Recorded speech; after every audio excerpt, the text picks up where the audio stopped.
Alright, chat, let's get into it. The NBA's flashiest loser.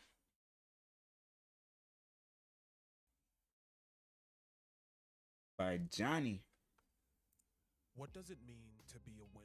It's a question that's plagued See what this shit hitting on. for the better part of the last decade. With the rise of social media and high school hoops sensations birthing a wave of animosity for a new era of hoops influencers that's captivated the minds of youth basketball players everywhere and infuriated purists who believe the bright lights and flashy highlights only encourage bad habits that have degraded the quality of the game today. Facts. But alongside Jalen Green, no player has been the poster child more for the talented loser than LaMelo Ball, whose hot start to the season has once again reignited the debate about how or even if he can be a winning player, and what it means for us to still be asking these questions as he enters year 6 of his career.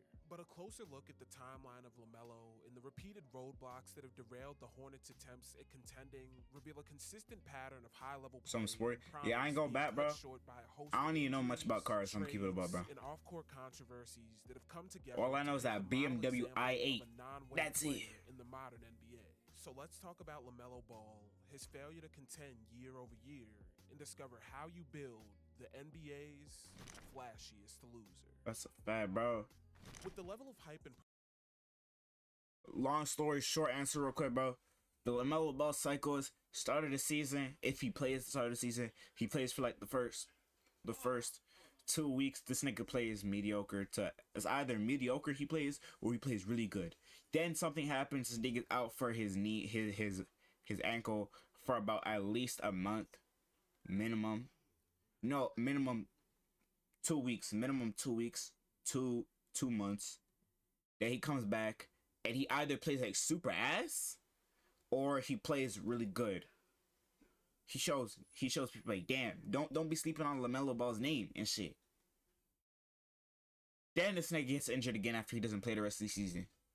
In a span of that, he plays about 36 games. Praise that LaMelo entered the league with, while it's not really necessary to cover his draft scouting report or who exactly he was, it is important to understand how he is, the organization he was joining to set the stage for just how much the Hornets ain't even that bad, bro. Prior to Ball's arrival, the 2019-20 Hornets were one of a multitude of teams whose true mediocrity was never seen, thanks to the abrupt end to their season courtesy of COVID. Their 23-42 record by March 11th was technically 10th in the East in raw wins, but thanks to the Wizards playing 7 more games than Charlotte by the time the season ended, their 35.4% win percentage gave them the edge over the rest of the bottom-of-the-barrel teams in the East. Still, by a variety of metrics, you could make the argument that the Hornets may have been worse than anybody else in this tier, as their 106.3 offensive rating was the worst in the East and the second worst in the league, only behind the disaster that was the 2020 Warriors. And while their 113.3 defensive rating, nigga, what? The 2020 Warriors were ass? Only placed them 23rd in the league. Their -7 net rating was the 4th worst in the NBA, and a definitive piece of evidence that the team's mediocrity ran far deeper than we could ever imagine. But amongst all of their issues, the most consistent through line was the need for a point guard and speed in their play, as Charlotte ranked dead last in pace this season at a 95.8, a full 1.3 possessions less than the second to last team in the Denver Nuggets, and they were 24th in the league in turnovers per game at 15.1. These were all contributing factors to their long-standing mediocrity, and with a roster of scoring guards, fringe NBA level wings, and no real leader, niggas have Malik Monk. that no team needed LaMelo to draft more than the Charlotte Hornets. And that nigga ain't really do much for the team. Their guy with the 3rd pick, drafting the highly touted rookie into an organization which had been directionless for the latter half of the 2010s. It's our future president, y'all. Since 2016. But while the tides would eventually turn against LaMelo amidst Charlotte's continued mediocrity, why ain't this fuck nigga wearing a mask? Campaign with a bang, putting the league on notice that a new era of hoops for the Hornets had arrived.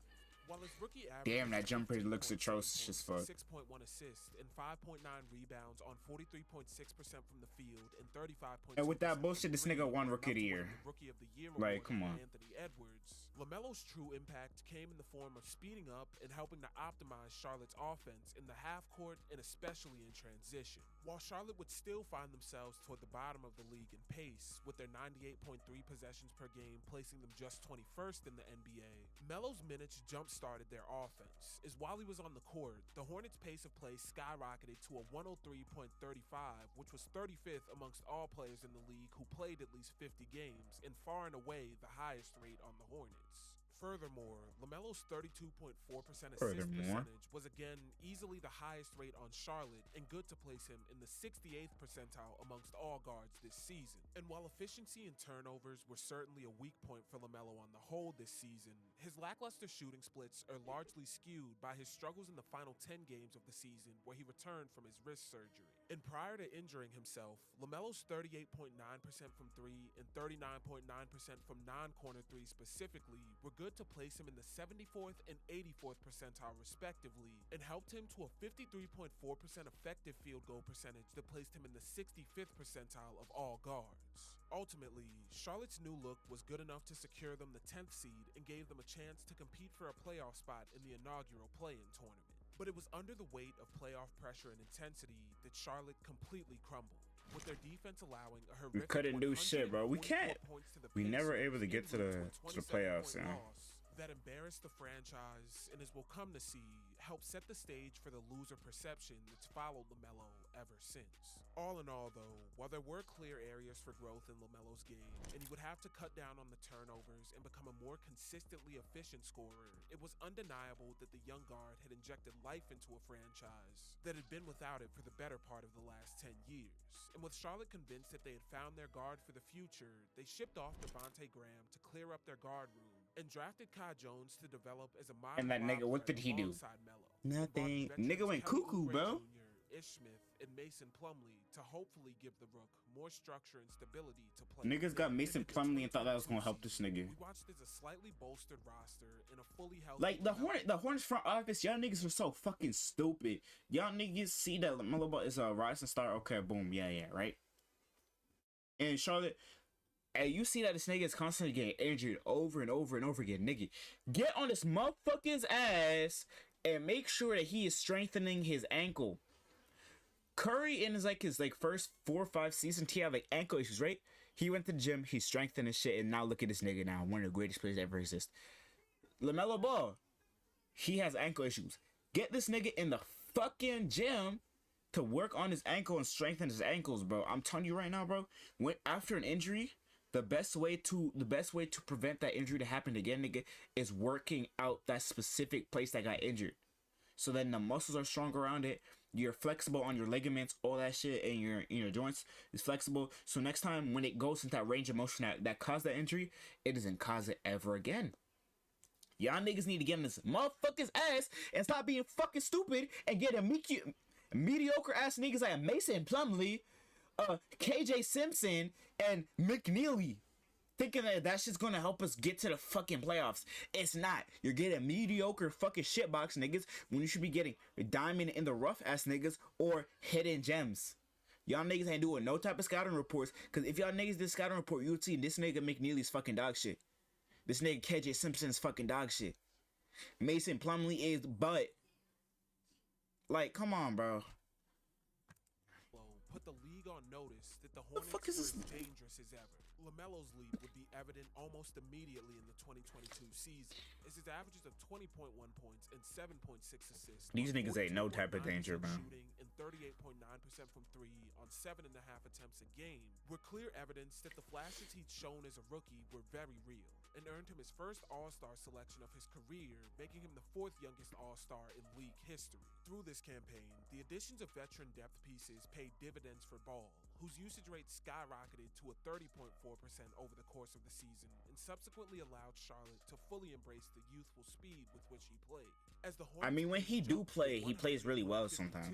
Which tied them for 5th in the league and helped fully establish them in the Ball era. Charlotte's best offense came in transition when they were able to string together stops and capitalize on an admittedly poor defense. And despite their 113.1 defensive rating only placing them 23rd in the league, They rank third in points off turnovers at 18.6 a game, second in fast break points at 16.3, and in particular, they were second in the league in pace off a missed rim field goal attempt. See, now all we need is just to lock in on that defense. Available in today's game. See, the thing with the Charlotte Hornets, the biggest problem they have is sometimes they start the game off swinging, right? And they're playing really, really good.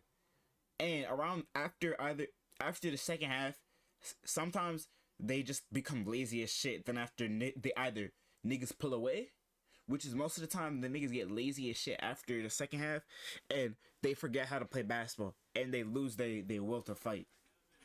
And after, now they start getting fucking cooked. When in reality, we're actually a good team. I'm so serious. We're actually a good team. It's just the fact that niggas don't want it. Niggas don't want it bad enough. There's not a single person on the team, on the Charlotte Hornets right now, other than Con Knipple, who genuinely wants to make it to the playoffs and win. From what I've seen, how they hoop. LaMelo Ball comes on, he does bullshit. He be doing bullshit, bro. A lot of these niggas come on and they be doing bullshit. They be playing like straight ass. They don't be trying on defense sometimes. There's a lot of things that I be seeing, watching them play that really shows that they really don't care. Or if they do care, they're not showing that they care of wanting to be a good team. You feel me? This year was felt team-wide as they finished like, we have really good potential. Offensive rating that placed them 8th in the NBA, and they were 3rd in assist percentage and 2nd in assist to turnover ratio at a 65.6 and 2.12 respectively. Like, what the fuck is a pickled Willie, bro? What the hell? Up and down, I should Matt AO. Began with their sophomore guard and was infectious for the team. And this transition efficiency was elite shooting progression for LaMelo, whose cold end to his rookie year wore off completely as his overall three-point percentage jumped to 40% without heaves and placed him in the 85th percentile of all guards. Still, the year wasn't without challenges, and for as great as the Hornets were offensively, their struggles on defense remained a real problem, and with their 43-39 record once again being good enough to secure them a spot in the play-in, this was an early shot at redemption for Charlotte and a chance for the newly minted All-Star to prove that he was a winner on the biggest stage. But unfortunately, history repeated itself in the worst fashion, as Charlotte's ankle injuries, man, violently ended by an embarrassing play-in loss, this time at the hands of the Atlanta Hawks, whose 29 the shitty ass nigga, bro. Charlotte to shoot 37.8% from the field, LaMelo to put up a frigid 7 for 25 shooting. Nigga shot up a stinker, bro. Player Miles Bridges to be ejected and launch his mouthpiece into the crowd. We had McDaniels? Second consecutive year of embarrassing loss, paired with the already immature reputation. Damn, I was a casual back then. Into the league, in the Hornets' status as a franchise that had been incapable of competing. Making Trayon look like he really that nigga, bro. Situations in the league for the franchise. Yeah, Cody or Kobe Martin, whatever that nigga name is. All I know is his ass. An unignorable issue that had completely derailed their previous 2 shots at the playoffs. It was equally true. Like, are we just letting that shit happen? Miles Bridges into an MIP candidate had brought Charlotte closer to the playoff picture than they'd ever been in recent memory. But the positives of a season like 2022 are ultimately ignored when you lose in such an embarrassing fashion. And as we'll soon see, this loss and the off-court troubles that the franchise would go on to suffer would never truly fade from the public's perception of the Hornets or ball. And now we're considered a very dog shit team, bro. As Miles Bridges would end up facing domestic abuse charges that would leave him unsigned for the time being and take away a major part of the Hornets' explosive offensive approach. And while the team would seemingly take a step in the right direction by firing James Borrego to bring back Steve Clifford, who was a defensively oriented coach, they utterly failed. This coach is fucking shit. Like, this coach is so ass, bro. Why the fuck we here? Addition of note in the front office choosing to rely on the development of young players like Paul, Mark Williams, man. And Kai Jones to hopefully help them take that next step. Mark Williams is great, bro. We miss him. As after missing the first 13 games of the year with an ankle injury, LaMelo would play just 3 more games before re-injuring the same ankle while trying to save a ball from going out of bounds, keeping him out for the next 11 games. But when he returned, for the briefest moment, it looked as though he'd pick up right where he left off. See the way how his ankle just like that, bro. Nigga, just work your shit out, bro. Do some cap raises, do some tibia raises, bro. Do that little thing that niggas be using with the thing bands. LaMelo Ball, please, bro. Please get in the fucking gym and work on your body, please.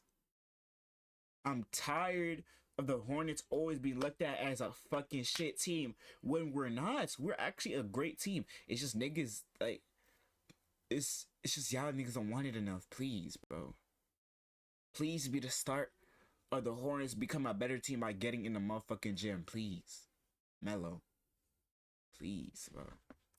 Please. Campaign, averaging 23.6 points and 6.7 assists on like this nigga shooting from the field and 6-7, my fault. Shooting from 3 on an unreal 10.6 attempts a game. Impressive numbers which took an even bigger leap over his final 5 games of the season from 10 attempts per game. To the 27th. Oh yeah, I seen this move. 25.4 points, 10.2 assists, 8.2 yeah. on 46. Yeah, whenever you seen LaMelo Ball play last season and the season before, but it was electric as fuck, bro. I was happy as hell. 5-game winning streak, but placed him in the 94th percentile of all three-point shooters, 75th percentile of effective field goal percentage, and the 94th percentile of point guards in defensive rebounding percentage, with only Luka Doncic pulling down more boards than him over this span. Unfortunately, in the midst of this promising run, LaMelo was once again thwarted, injured again, bro. This time breaking his like and ending his season at just 36 games. Like he was cooking. Injury history that dated back to his like he was cooking the fuck out of Boston too, bro. Injury prone. By this point, 3 years into the LaMelo Ball era, a clear pattern of issues revolving around the culture of the Hornets and their on- and off-court immaturity had begun to emerge, with the legal troubles of Bridges and Bouknight acting as an off-the-court reminder of the downsides of the youth-heavy approach that had made Charlotte so dangerous on the court. And during his 2023 post-draft presser, nah, those jerseys are fire though. Very revealing comments about the state of Charlotte's roster and their need for veterans. See, this is the reason why we ain't good, bro. We just got old white niggas, bro. Quote, I'm not sure if we have that leader, that one veteran. No, I think bro. you can look at a couple guys on our team, and you might say in a year or two, they'll grow into being leaders. Honestly, I truly believe that we deadass have no type of veteran on our team. Get Chris Paul. Please get Chris Paul. Every team that this nigga Chris Paul joins immediately becomes better. You can sign Chris Paul to... I wouldn't say you disrespect this nigga and sign him on a fucking minimum contract, but sign this nigga Chris Paul and see how he does. And I'm telling you, this nigga Chris Paul is gonna be a really great leader. You could have this nigga come off the bench even, like have this dude be our starting point guard. I mean, our off the bench point guard. If LaMelo Ball's not playing, have him be our starting point guard. Chris Paul is old, but he's still good enough to make an impact on any team he joins, and that's what the Hornets need. That's what the Hornets need. For the last couple years, it's fallen to the coach to be the leader. We're looking for someone in the locker room that can fill that role. The best thing to do is get a player that's going to be your leader. And right now, that's one thing where we have a couple guys who are growing in the right direction. And but you don't got it yet. They emerge, but we don't have that person right now. Kupchak's comments again represent the clear maturity and leadership issue that had persisted in Charlotte since the time of Ball's drafting to the organization and led to such embarrassing play-in losses and off-court controversies over the past several years for the franchise. And while it would be great to draft a point guard who already had the off-court leadership chops and maturity to lead your team into a new era, the reality is nobody learns how to lead and win on their own. And the lack of solid veteran leadership pieces and failure to shore up key defensive weak points at the rim and on the wing were just as integral to the Hornets' failure as the constant injuries to Ball. Nonetheless, the 2023 offseason was an equally mixed bag of positives and negatives. Is while they did manage to grow through the draft by bringing in Brandon Miller with the second pick, who promised to be the two guard to grow alongside Melo. And he has been growing. I ain't gonna bet. Explosion of Kai Jones, whose erratic behavior on social media culminated in a trade request that brought yet another public scandal to the franchise and added to the mounting list. Don't he play on thing now, bro? In the Ball era. Fortunately, like this nigga really thought he was the GOAT, bro, during this time. Yet another breakout campaign for LaMelo, as he got out to a scorching hot start to the tune of 25.9 points and 8.6 assists on 44.2% from the field and 38.9% from three, to go along with 1.5 steals in a start that looked to 1.5 steals, bro. Despite their 5-9 steals. Really repeat that, bro. The pattern of LaMelo and Injured again. No good thing can last too long. Because he got injured. In just his 15th game of the season, he'd injure that Yep. right ankle, which would effectively lead to him missing the remainder of the season. And I blame that fuck ass nigga Bankero, bro. He's the reason why that shit happened, bro. And he gonna fall on nigga ankle too. Their star for more time than he'd been with them. And Clifford's consistent failure to perform defensively with his underdeveloped roster had been on full display in their 20th and 29th ranked defenses over the 2 years he'd been head coach. And thus, at the end of the 2024 Gotta fire that bitch ass nigga. Clifford stepped down from his position as the team opted to hire Charles Lee, whose reputation as a defensively minded. Charles Lee's actually been playing good. I ain't gonna lie. He this nigga just gotta go and get LaMelo Ball in the gym. Comments about a lack of veteran leadership, Charlotte made moves to acquire more draft capital and brought in a host of league vets like Reggie Jackson, Seth Curry, and later down the line, Yusuf Nurkic, who all very clearly had Yusuf Nurkic is dog shit, bro. Come on, bro. Appearing to want to have any long-term impact on the team's culture and need for leadership. So once again, the season would begin with it's just niggas don't want to be on the Hornets, bro. They don't. That's the problem. 31.1 points and 6.9 assists on 43% shooting from the field and 35.6% from three, while taking an unreal 13.1 attempts a game. Over the first 18 games LaMelo was on his heater, he found himself in his own stratosphere in terms of importance to his team's offensive production, boasting a 40.2% usage rate that was top of the league and similarly finishing in the 88th percentile of point guards over this span and assist percentage at a 39.1%. But Ball's explosive box score numbers and highlight-heavy performances didn't translate to winning, and his explosive numbers only begin to look more like a necessity when you consider the Hornets still only ranked 26th in offensive rating over this span. Hey, what the fuck is Salon doing, bro? That shitty ass dude nigga, man. At that point. And oftentimes through this stretch, Ball would be the only player managing to have a significant impact in the box score, as players like Bridges, Miller, and Trey Mann all got off to slow starts. And though the team did surround LaMelo with a series of spot-up shooters, and they managed to finish the 2025 season ranked third in spot-up points per 100. Oh, Diabate has been here since last season?